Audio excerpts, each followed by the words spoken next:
Bakıda daşı daş üstünə qoyanda həmin an peyda olan icra qurumu bu müddət ərzində harda olur?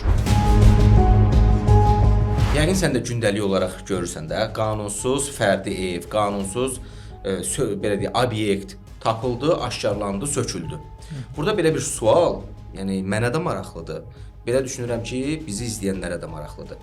Necə olur ki, yəni bu fərdi ev və yaxud da obyekt tikilib qutarandan sonra üzə çıxır ki, bu qanunsuz imiş.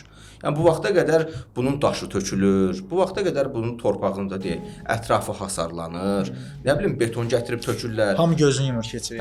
Bu vaxta qədər görmür ki, bu yerli icra hakimiyyəti orqanı, buna nəzarət edən qurum ki, bu torpaqda hər hansı bir qanunsuz tikinti işi icra olunur, obyekt və yaxud da fərdi yaşayış evi tikilir. Amma təcrübə nəyi göstərir?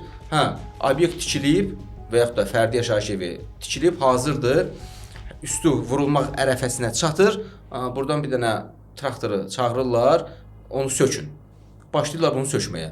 Elə bunu qabaqcadan yəni bunu belə deyək də fundamentdir atlanda bunu qarşısına al. Bünövrəsinin qarşısını al.